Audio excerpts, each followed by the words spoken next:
నమస్తే. This is శౌర్య. ఎవరమైనా general గాను దేవుడికి మొక్కుకునేటప్పుడు, లేదు ఏదైనా ఒక మంచి కార్యం కోసమైనా సరే, అందరూ బాగుండాలి, అందులో నేను ఉండాలి అని అనుకుంటూ ఉంటాం. కానీ అందరూ నాశనం అయిపోతారు, అందులో నేను ఉండకూడదు అనే వాళ్ళల్లో ఒకే ఒక్క వ్యక్తి వేణుస్వామి. ఎందుకు ఇది చెప్పుకుంటున్నాం అంటే, ఇప్పుడు తమిళనాడుకి సంబంధించిన రాజకీయాల విషయంలోని అసలు సంబంధమే లేదు అని వాదిస్తున్నా కూడా త్రిష పేరుని పదే పదే తీస్తూ ఉన్నారు రాజకీయాలకి ముఖ్యంగాను.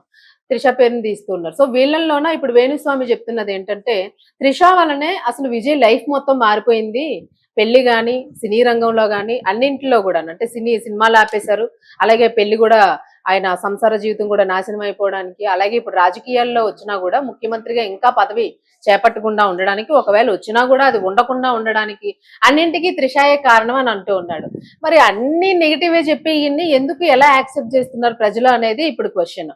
సో అదైతే ఒకసారి మాట్లాడదాం. మనతో పాటు సోషల్ యాక్టివిస్ట్ కృష్ణకుమారి గారు. నమస్తే మ్యామ్.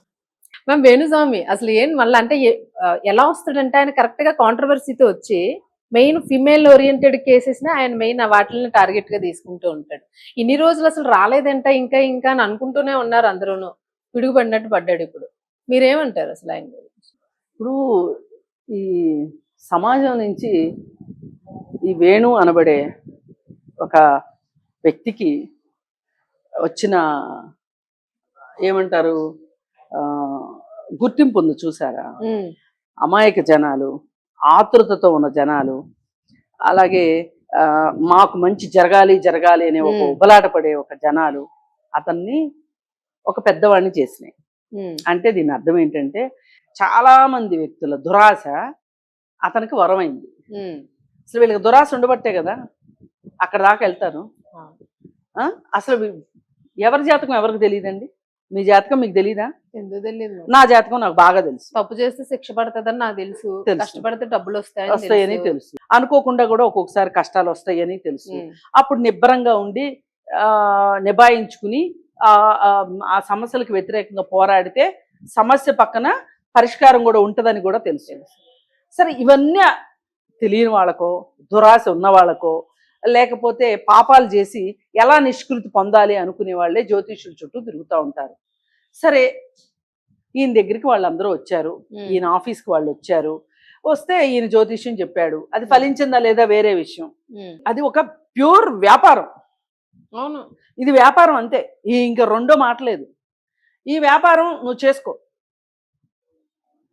ఎవరన్నా ఒకరికి బాగా మండితే డబ్బులు బాగా ఎక్కువ ఇచ్చి వాళ్ళకి అనుకున్నది జరగకపోతే నిన్ను మెత్తగా దంతే అప్పుడు నీకు తెలిసి వస్తుంది, అది వేరే విషయం. ఇన్ని సంవత్సరాలైనా అది జరగట్లేదు అని అంటున్నారు. ఏమో ఎవరికి తెలుసు, ఎవరికి తెలుసు? చీకటి కొట్లోదంతే మన అందరికి చెప్తాడా వేణుస్వామి వచ్చి? అంటారు. ఈ మధ్య బాగా తగ్గిపోయాడు మేడం. మీరు అన్నట్టు ఇలాంటి రౌండ్ ఏమైనా పడిందా? ఏదైనా జరిగి ఉండొచ్చు. ఆ మధ్య నాకు అక్కడ ఆ గుళ్ళో ఏదో చాలా కామాఖ్య దేవాలయంలో నాకు మంచి ఇది ఉంటది అది ఉంటది అని చెప్పుకున్నాడు. చెప్పుకుంటే అక్కడ పూజారులు ఎవడరా నువ్వు వెళ్ళి అవతలకి అని తోసి పారేశారు. తోసేశారు. ఈయన అక్కడ కూడా పూజలు చేసేది అసలు కామాఖ్య దేవి దగ్గర చేయుడు పూజలు, అమ్మవారి దగ్గర చేయుడు పూజలు. ఏమండి, మంత్రాలు రాని వాళ్ళ ముందు ఏం జరిగితే మంత్రాలు కాకుండా పోతాయి? ఓహో, ఇది వేరే భాషలో మంత్రాలు కావచ్చు అనుకుంటారు కదా. ఇప్పుడు జనాల అమాయకత్వమే, జనాల అత్యాసే ఆయనకి పెట్టుబడి. అంతే అంతే కదా, తప్పితే ఏమీ లేదు. ఇవన్నీ ఏంటి అంటే, నా చిన్నతనంలో వ్యవసాయదారులకి ఇంకెక్కువ జ్యోతిష్యం తెలుసు. ఎట్లా చెప్పమంటారా? ఇట్లా చూసి వర్షం ఎంతసేపట్లో వస్తో చెప్పేవాళ్ళు. నిజంగాను సూర్యుడి ఇది చూసి టైం చెప్పేవాళ్ళు. నన్నెత్తుకొస్తే ఇంత, అటు వెళ్తే ఇంత, ఇటు వెళ్తే ఇంత, నీడను బట్టి టైం చెప్పేవాళ్ళు. అలా మండు టెంట్లో నిల్చోబెట్టాలి మేడం సూర్యుడి కింద, ఎలా చెప్తాడు? అలాగే మన ఇంట్లో రోళ్ళు ఉంటాయి కదా, ఆ రుబ్బురోళ్లలో ఆ పడిన ఎంతవరకు నిండిందో చూసి ఎన్ని దుక్కులు వర్షం పడిందో చెప్పేవాళ్ళు. ఇదంతా జస్ట్ కామన్ సెన్స్. ఎవరు ఏ పనిలో నిష్ణాతులైతే వాళ్ళకి అందులో కామన్ సెన్స్ ప్రకారం వాళ్ళకి వస్తది. నువ్వు స్పెషల్ గా వచ్చి చెట్టు కింద చిలక దోషం చెప్పుకునేవాడు కాస్త కార్పొరేట్ జ్యోతిష్యుడు అయ్యాడు, కాలం కర్మం కలిసి వచ్చి. ఇక అందుకని అన్ని నేను చెప్పగలను అంటున్నాడు. ఎట్ట కుదురుద్దండి? అన్ని ఎట్ట చెప్తాడండి? రాజకీయాలు ఎట్ట చెప్తాడు అసలు? పైగా రోజు వార్తలు చూసే అలవాటు ఉన్న వాళ్ళకి, రోజు న్యూస్ పేపర్ చదివే అలవాటు ఉన్న వాళ్ళకి, అది వాళ్ళు ఎంత చిన్నవాళ్ళైనా ఎంత పెద్దవాళ్ళైనా ఆఖరికి 10th క్లాస్ పిల్లోడు కూడా ఇవాళ ఈ దేశంలో ఏం జరుగుతుందో చెప్పగలుగుతాడు. ఇప్పుడు ఆల్రెడీ దీది 70 ఇయర్స్ పైన ఉంది. అవును. ఆమె ఈసారి సీఎం అవ్వదని నువ్వు చెప్తున్నావు. నువ్వేనా చెప్పాల్సిందా మాట? ఎవరికి తెలియదు ఈ సంగతి? ఇప్పుడు ఎలా ఉందంటే మేడం 90 ఏళ్ళకి తల్లి అవ్వదు అన్నట్టుంది. 90 ఏళ్ళు 100 ఏళ్ళకి ఎలాగ తల్లి అయ్యే ఛాన్స్ లేదు కానీ కదా, ఈయన జాతకం చెప్తాడు 90 ఏళ్ళకి తల్లి అవ్వదు అని. తల్లి అవ్వదు అని. మరి ఇన్ని ఇన్ని విర్రవీగుతున్నాడు కదా. అసలు త్రిష గురించి, త్రిష పేరు ఎత్తే హక్కు లేదు ఇతనికి. ఎత్తుతున్నాడు. అసలు అది ఏదన్నా ఒక కేసు, మహిళ ఆత్మగౌరవానికి సంబంధించిన విషయము అనే ఒక మాటతోటి ఇతని మీద నిర్భయ కేసు పెట్టొచ్చు, తెలుసా అండి? అవునా? ఓకే. అవుట్రేజింగ్ ఆఫ్ మోడెస్టీ అంటే ఏంటండి? ఆత్మాభిమానానికి దెబ్బ తగిలే విధంగా మాట్లాడినా, చేతలు చేసినా, ఎక్కడన్నా రాసినా నిర్భయ కేసు పెట్టొచ్చు. పెట్టాలండి అసలు అతని మీద కేసు. పెడితే గానీ, ఆ నోటికి తాళం పడితే గానీ, అంటే ఏదైనా ఒక గట్టి ట్రీట్మెంట్ జరిగితే గానీ బుద్ధి రాదు. అదే అందరూ విడిపోతారు అంటాడు ఎప్పుడు, వాళ్ళు చచ్చిపోతారు వీళ్ళు చచ్చిపోతారు, విడిపోతారు, తాళి కడుతుంటే తెగిపోద్ది అంటాడు ఎప్పుడు చూసినా. ఇప్పుడు తమిళనాడులో 1000 జన్మలెత్తినా నువ్వు ఒక పార్టీ పెట్టడం గానీ, నువ్వు ఆ విధంగా గెలవటం గానీ చేయలేవు. వేణుస్వామి విజయ్ ఆ పని చేసి చూపించాడు. తలబండిన రాజకీయ నాయకులు కూడా తలగొట్టుకునేటట్లు చేశాడు. పరిస్థితులు, అది విజయ్ గొప్పతనం అని కూడా. ఆ పరిస్థితుల్లో అతను పరిస్థితుల్ని సరిగా అంచనా వేసి, అతని వ్యూహాలతోటి అక్కడున్న పరిస్థితుల్ని అంచనా వేయటం వల్ల అతను గెలిచాడు. మేబీ అతను కూడా అనుకోలేదేమో ఇంతటి విజయం వస్తుందని, కానీ వచ్చింది కదా. వచ్చిన తర్వాత నువ్వెవడవి? నెల కూడా ఉండదు, మేబీ 6 నెలలు కూడా ఉండకపోవచ్చు, కూలిపోవచ్చు. రాష్ట్రపతి పరిపాలన నువ్వు పుట్టిందే ఇందుక? శుభం బలకమ్మ పెళ్లి కూతురా అంటే పెళ్లి కొడుకు సచ్చినోడు ఎక్కడున్నాడు అన్నట్టుంది ఇది. ఎప్పుడు ఒకటే మేడం ఇలా మాట్లాడతాం. అసలు త్రిష పేరు ఎత్తటం, పైగా ఇలాంటి వాడు వాగుతున్నాడు, పిచ్చి వాగుడు అని చెప్పి ఎవరో ఖండించకపోవడం ఇది ఇంకా చిత్రం అయిపోయింది. కొన్ని న్యూస్ ఛానల్స్ లో కూడా, శాటిలైట్ ఛానల్స్ లో కూడా ఇక త్రిష చక్రం తిప్పబోతుంది ఢిల్లీలో. ఆమెకి రాజ్యసభ ఇస్తారేమో. ఇప్పుడు త్రిష త్రిచూరులో పోటీ చేయాలనుకుంది. వీసేకి వాళ్ళు ఆ సీటే అడిగి ఆమె ఆశల మీద నిప్పులు పోశారు.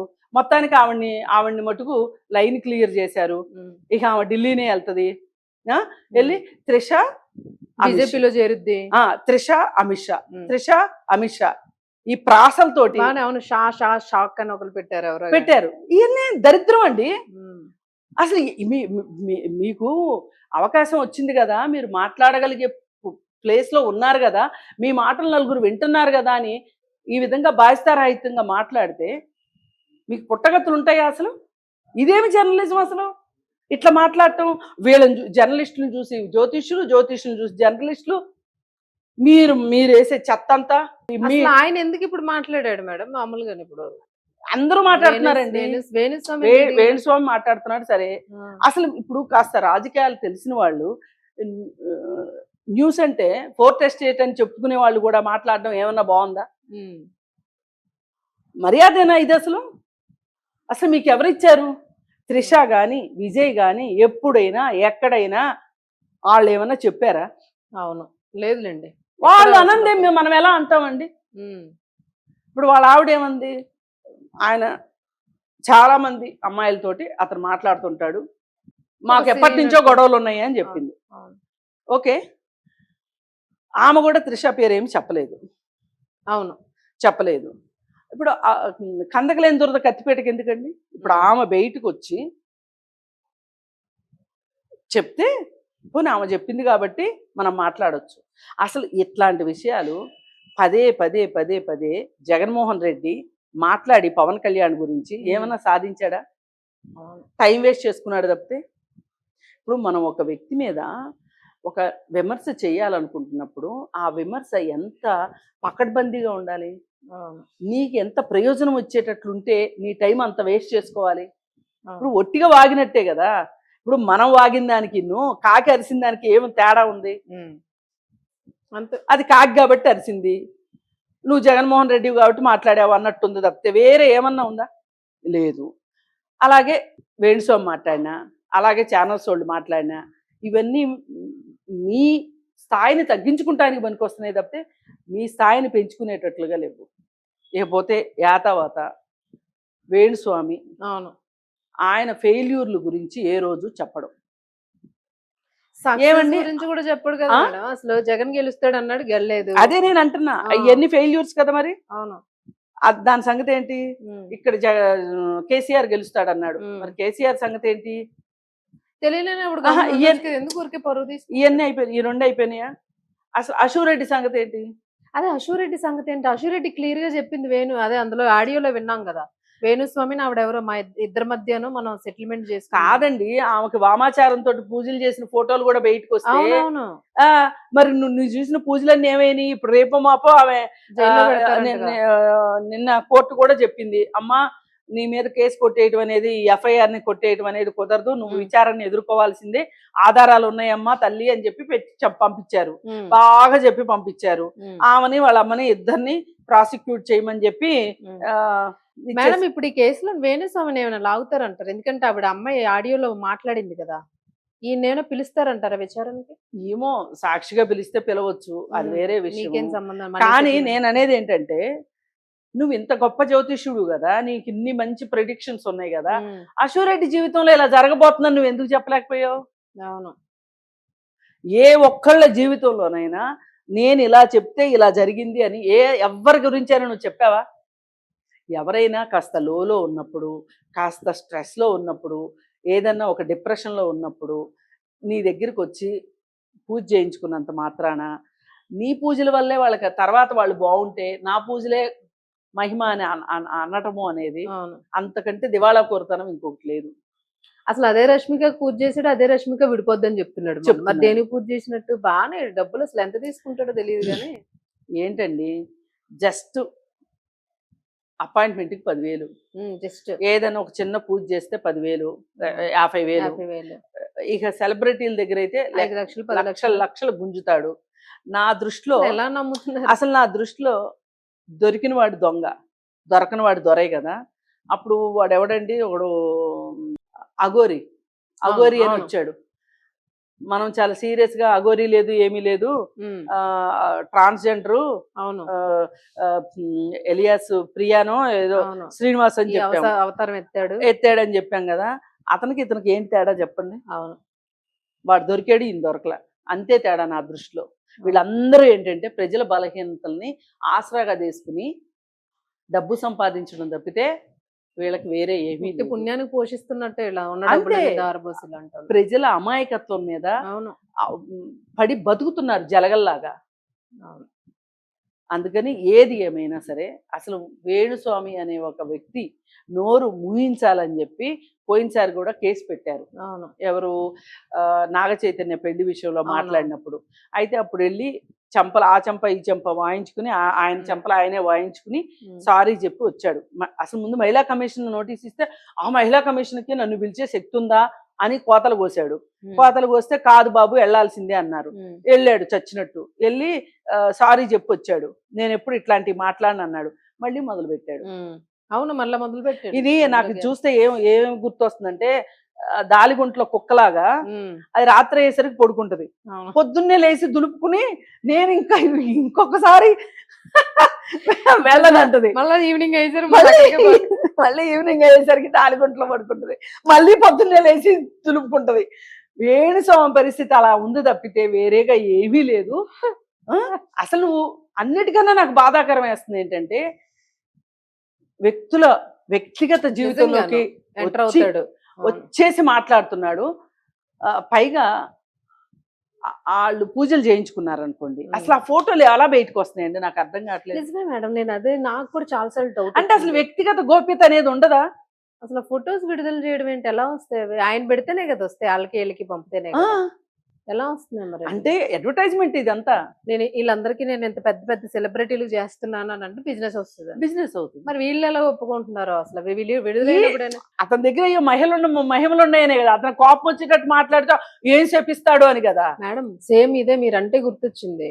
పాస్టర్ ఒక ఆయన, ఈ రోజు మనం చర్చ్ పాస్టర్ 14 ఏళ్ళ అమ్మాయిని అనేక సార్లు అత్యాచారం చేసి ఆ పిల్లకి ప్రతి నెల గర్భవతి టాబ్లెట్లు ఇస్తే 14 ఏళ్ళు కదా, ఆ, అబార్షన్ అయిపోయి ఓవర్ బ్లీడింగ్ అయ్యి ఇప్పుడు ప్రాణాపాయ స్థితిలో ఉంది. ఆ పిల్లని ఏం చెప్పాడంట, దేవుడు నిన్ను శపించేస్తాడు నువ్వు బయటికి చెప్పావు అని, అంటే దేవుడి శాపానికి గురవుతావు అన్నాడట. దానికి ఏం తెలుస్తుంది ఆ పిల్లకి?